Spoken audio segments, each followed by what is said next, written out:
Then, now, forever, together. That's WWE's tagline. And, I find it very fitting because the booking was bad then. It was bad in the past in recent memory. It's bad now. And if he continues this booking, it's going to be bad forever. And because of the bot fans and the bad crowds who don't even know how to react to the garbage that they're getting, it's going to be bad together with the booking from WWE and Triple H and with the fans. So it's very, very fitting. At the end of the day, WWE's immediate future and their midterm/long-term future is absolutely screwed. And this is obviously due to Triple H, the gamer, Fina, garbage, aura, you ready for trash. That's what we're gonna get because Triple H has no idea what he's doing, and his bad planning has led us to this. We already know that Triple H is labeled the long gamer, Triple H, the long gamer. Everything's planned out. No, it's not.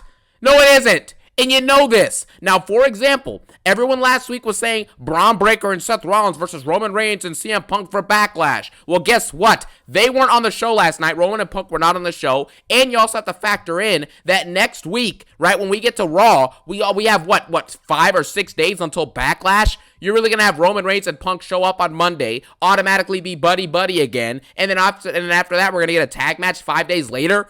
It's forced. It's not going to work even if it happens. And you know that nothing is planned in the long-term booking stuff with Triple H is an absolute lie because it got exposed last week by The Rock. He literally said that the John Cena heel turn was thought of on the fly. The Cody selling his soul gimmick was thought of on the fly. The potential heel turn for Cody that could happen later this year was thought of on the fly. Everything is thought of on the fly. So don't give me the excuse that, oh, well, Triple H is a long gamer. Everything's thought out. No, it's not. No, it's not. And we're going to talk about why the Seth Rollins storyline may already be in shambles now. Like, as of last night of Raw, it's already done because I see a vision where Sami Zayn could potentially become world champion by next year, and that already renders this Seth Rollins storyline null and void in meaningless trash. Then you also have to factor in the crowds are atrocious. And the reason why the crowds are atrocious is because they're getting bad content. Goodness gracious, everyone's complaining about, oh, well, so the Kansas City crowd sucked, the SmackDown crowd sucked. Well, yeah, number one, you're in no-name cities, and number two, what do you expect the crowd to do when they're getting bad content?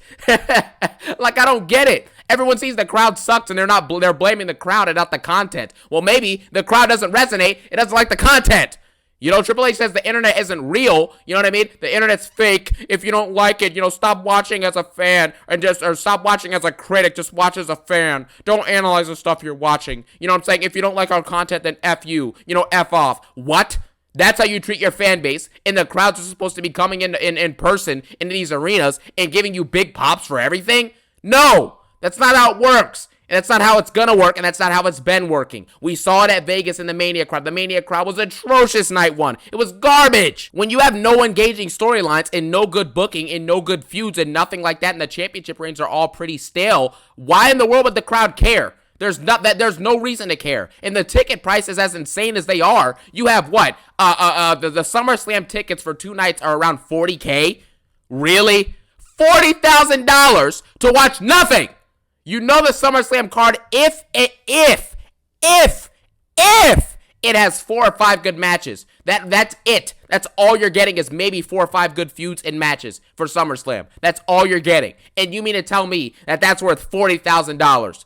Really? I mean, come on, man. This year is already screwed, and let's explain why. Number one, Triple H is already doing damage control for the awful performance he's had this year so far and for the awful Mania build and the garbage Mania that we just got. The way he's doing damage control for this is basically by giving us 5 PLE/special event shows in the span of like 80 days. So from May 10th, which is Backlash, all the way to August 2nd, which is a 2-night SummerSlam. So you basically have dang near 5 or 6 special shows at this point. We're going to get I think 5 PLEs, 5 or 6 PLEs. So you have Backlash is May 10th. You have Saturday Night Main Event is later on in the month. And then you have Money in the Bank is on June 7th, I think. Then you're going to have a unnamed Saudi Arabia pay-per-view, I think, in June or July at some point in there. And then you're also going to get SummerSlam, which is 2 nights now. So you're getting all of that shoved in from May 10th to August 2nd, which is I don't know, a little less than 3 months, right? Around 80 days. You're getting 5 PLEs/special shows. This is embarrassing.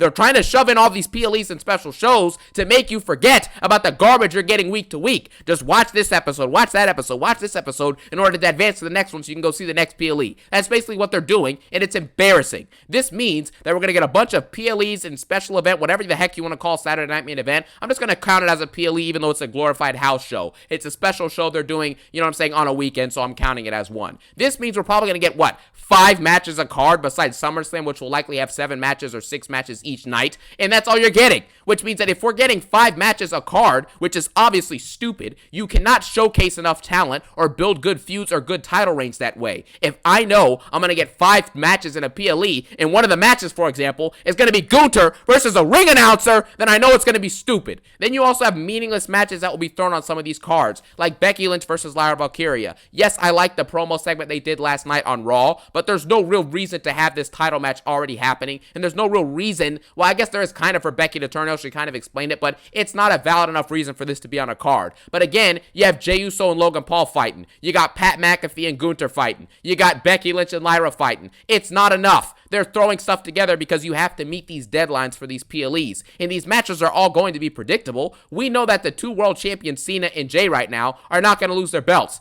anytime soon, at least until maybe SummerSlam at the earliest. Same thing with Tiffany Stratton, and same thing with Io Sky. So if you have all these 5 match shows taking place, revolving doors, you know what I'm saying, a bunch of revolving doors, random feuds thrown together with short-term payoffs and short-term builds that are messy, you know not all of it's going to make sense, you know it's not really all going to connect. We know nothing of meaning is happening on these PLEs then until SummerSlam.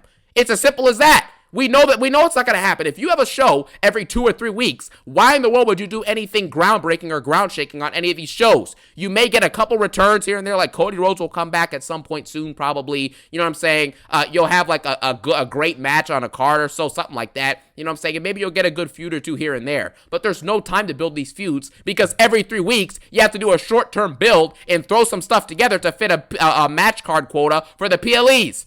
That's all you have. So just like last summer, where it was messy, nothing really made any sense, Damian Priest and Cody Rhodes were having awful world championship reigns, we're likely going to get the same thing. The only saving grace is that Cena will be there, you know what I'm saying, semi-consistently this summer, so that will give some intrigue and some hype as to what he's doing specifically. But outside of him, it's going to be a bunch of thrown together, non-creative, predictable, poorly booked storylines for the most part. You will get at least 1 or 2 or maybe 3 good storylines out of the 55 billion they throw at us over the next couple months, but it's not enough. And it's not good enough quality. And it basically renders Raw and SmackDown week to week are going to be meaningless for the next month or 2 at this point. Because it's just going to be thrown together stories to fit the next 3 weeks PLE. And the next 3 weeks PLE. And then 3 weeks later get another PLE. It's going to be thrown together for nothing. Nothing. We get Backlash next weekend. And then 2 weeks later we have Saturday Night Main Event. And then 2 weeks later we have Money in the Bank. How in the world are you going to book anything engaging that has mid to long-term staying value in that span? It's not going to happen. And so like I mentioned, last summer with Damian Priest and Cody Rhodes having horrendous championship reigns and us having boring feuds and monotonous garbage until like the beginning of July to when SummerSlam happened is when things actually started to heat up and become pretty awesome. But outside of that little span, that 1 month span, it went back to being garbage immediately afterwards. It's not enough. And you cannot book mid to long-term stories, like I said, when you have to build for something every 3 weeks or every 2 weeks, you got to make something up for a PLE. We're about to get Money in the Bank. Money in the Bank is probably outside of like the big 4 PLEs, which honestly, Money in the Bank, honestly, at this point is starting to feel bigger and more important than Survivor Series in many cases, because the War Games matches have been garbage. Nobody cares about the War Games matches unless it's the Bloodline involved, and that's the only match that ever tends to matter on the Survivor Series card the last few years. So outside of that, you might as well scrap War Games and just go back to doing normal Survivor Series 5v5 brand versus brand at this point. You know, outside of that, you have SummerSlam, you have Mania, and you have the Royal Rumble, right? Outside of those, you have what? The Money in the Bank and the Chamber are probably the 2 biggest ones outside of those big 4 PLEs. And Money in the Bank is going to be thrown together with 2 weeks of build-up. This is embarrassing, man. What kind of stuff is that? One of the bigger PLEs of the year and it's thrown together in 2 weeks? You know, it's not going to work. And on top of that, the fans are not going to be able to attach themselves to any of these storylines. This is why you get all these weird reactions. The Rollins faction is supposed to be heels who are getting booed. They're supposed to be maniacal heels. And all of a sudden they come out. You have, whoa! You have people chanting for Braun Breaker, who is a face. You know what I'm saying? I don't even know what he is. He's not a face. He's not a heel. He just goes around and spears people and barks, and it's over with the crowd. That's all he is. Paul Heyman hasn't even uttered a word yet, basically, on the mic since he's done this turn, because there's no reason for it happening. If you have no reason to justify this stuff, why should the crowd care? And that's why you get these mixed reactions. CM Punk partly getting booed and then getting cheered. Roman Reigns getting massive cheers. No one knows what to do with any of this stuff. Becky Lynch, they're chanting one more time for Becky Lynch to manhandle slam Lyra Valkyria last week. They're chanting one more time for Braun Breaker to spear Sami Zayn last night for the 5th time. Sami Zayn is the babyface here, and they're cheering for him to get speared. This is bad booking. The crowd has no idea how to react to it because they're like, oh, well, I mean, there's no reason for this, so we might as well just treat it like a normal other Raw or normal house show. That's how it's being treated because the storylines are not being treated with care. This new faction with Rollins and Braun Breaker and Heyman has no reasoning. It has no chemistry. It's not entertaining. It's not engaging. You know what I'm saying? The actual potential of it is decent. It could be cool eventually, but right now, this is stupid. And I'm already telling you right now, Sami Zayn, the next year's Royal Rumble, I think, is in Saudi Arabia. So Sami Zayn is likely going to win the Royal Rumble. And what they're going to do is later this year, Rollins will probably win the world title. And they're going to do a dynamic where Sami wins his Rumble and then wins his first world title at next year's WrestleMania 42, beating Seth Rollins for the title. They're gonna paint it into a narrative of like, oh, Seth Rollins has taken over. He has everything. They have everything. Him, Braun, and Heyman, and whoever else they add. They're in control of everything. Who will come up and uprise against the big faction and take them down? And obviously, Sami Zayn gets the ultimate good guy moments at Manias every single year, basically at this point, besides this year. So ultimately, Sami Zayn will take the world title from Seth Rollins by next year's WrestleMania. Book it, mark it, we know it. It's going to happen most likely. If they don't do that, I would genuinely be a little bit surprised. You know what I mean? It's just as simple as that. So Jey Uso's going to lose that belt probably by SummerSlam or something like that. And that's just what it is. You know what I mean? That's the long-term booking you get, is Sami Zayn probably winning a world title. That's what you're getting after a bunch of messy short-term, mid-term booking. So it's just none of this stuff is going to work. You cannot focus on Raws and SmackDowns being good and getting the effort and the quality that they deserve while also throwing stuff together to meet PLE match cards and what's it called? Meet the day that the PLE is actually happening. It's happening. It's getting very messy and everyone knows it. This is going to be a repeat of last summer, but arguably much worse because even though John Cena is arguably already a better WWE champion at this point, if you compare the point where he is at now, where Cody was at, a few weeks after WrestleMania last year, he's already more interesting, he's already more engaging, and you're already more hyped to see what he does than you were to see what Cody does. And it's as simple as that. But he's a semi-part-timer at this point, so he's not going to be there pretty much consistently. He may be there like 2 or 3 weeks out of the month, which is not bad, but, it's not great either. You know what I mean? And then you have Jey Uso, his reign is already bad. Nobody cares about this. You know this guy's going to be a transitional champion just like Damian Priest. So it's not a good look. The mid-cards are already suffering. SmackDown has WWE champion who's not even going to be there sometimes. And so your main event segments are likely going to be stuff revolving around the U.S. title or the Women's WWE Championship, which Tiffany is not going to be able to anchor that show as the main attraction. You know that. You know it. So why are we even doing all of this? It's going to be a disaster. And the last thing I'll say about this is one of the last points I want to talk about. The part-timers, right? Speaking of John Cena, this part-timing stuff is going to cause WWE to suffer in this short-term booking if this continues.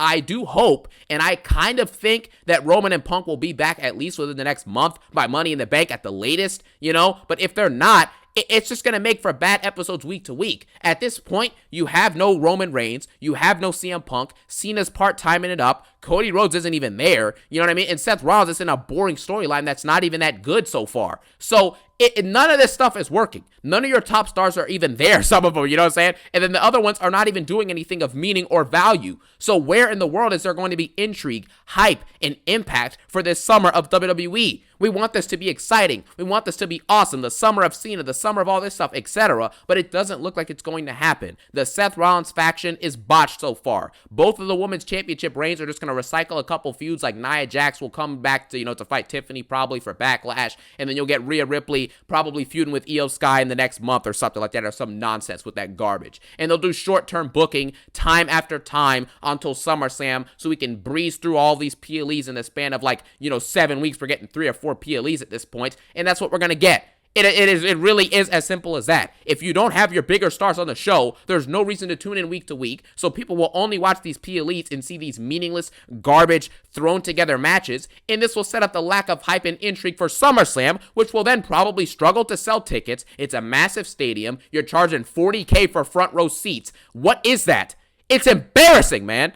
Unbelievable. So the part-timing stuff is going to hurt them for the short term. You have no stars showing up. You have the short-term booking is just going to be a mix of awful TV on Raw and SmackDown consistently probably for the next few months until maybe SummerSlam. So all in all, your midterm future is ruined. Your long-term future may be in jeopardy. And obviously, we don't need to talk about the past and the current because we already know it sucks. And the Mania we just got in the build we got to it was garbage. So with that being said, that's what I think about WWE's immediate future being absolutely atrocious due to bad booking and bad planning from the gamer Triple H. So with that being said, I thank you guys for watching, and I can't stop thinking about Punk. And have a great day. Peace out and one love.